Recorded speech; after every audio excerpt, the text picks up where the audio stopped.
Hi everyone, it's Serena, and today I'll tell you some commonly used phrasal verbs that you will hear all the time in everyday English.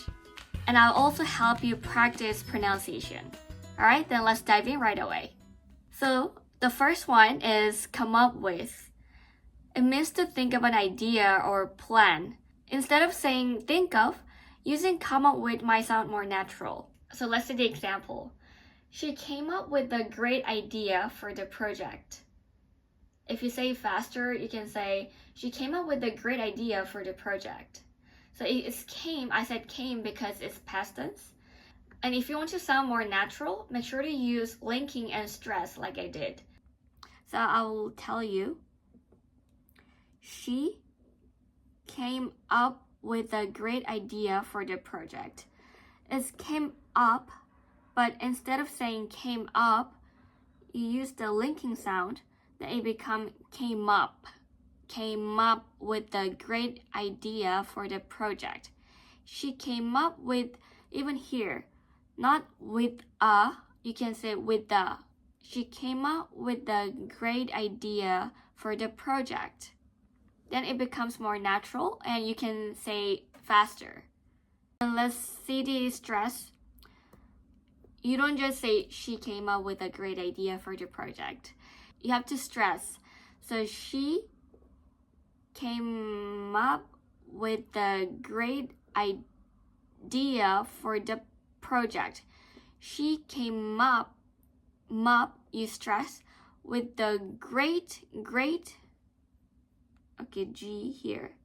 Great idea, idea for the project, P. She came up with a great idea for the project, alright? If you say it again, she came up with a great idea for the project. It sounds natural, right? Okay, then let's move on to the second one. The second one is come down with.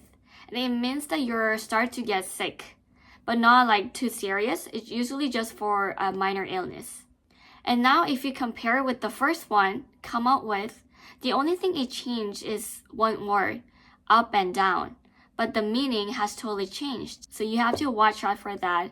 And that's why learning phrasal verbs are really hard. Now let's see the example.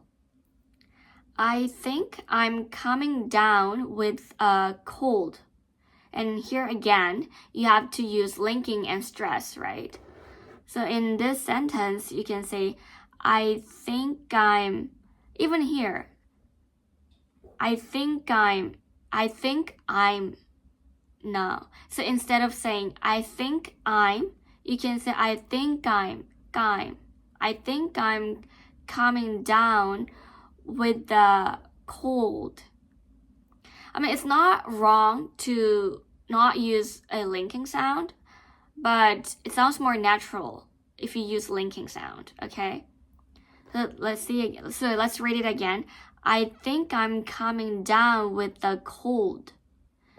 And in this sentence, you can stress, I think I'm coming down with the cold, like this.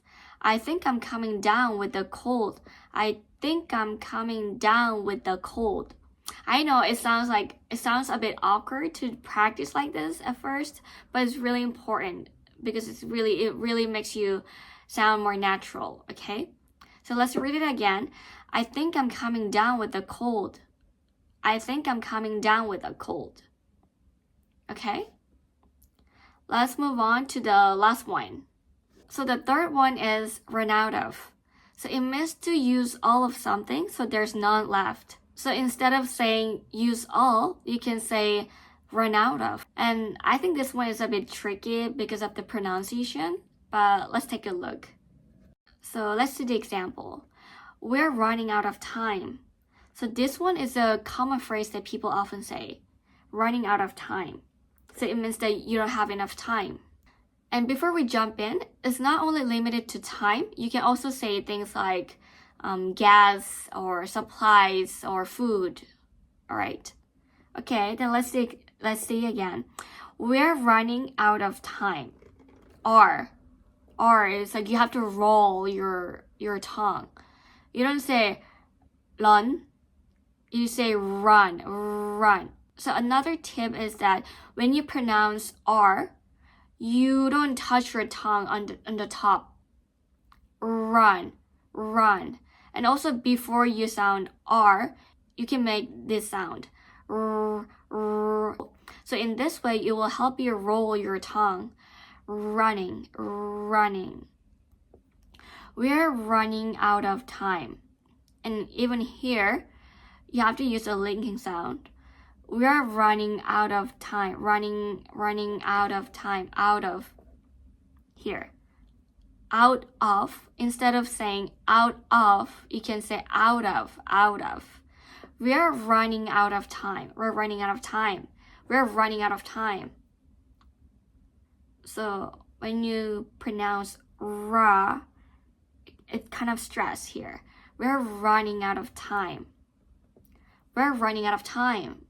And I know this one is really tricky and difficult to pronounce, but if you keep practicing rolling your tongue, it will really help you pronounce R properly. Alright, so that's it for today, and I hope it was helpful. And if you guys like it, I'll bring more phrasal verbs in the next video. Okay, bye!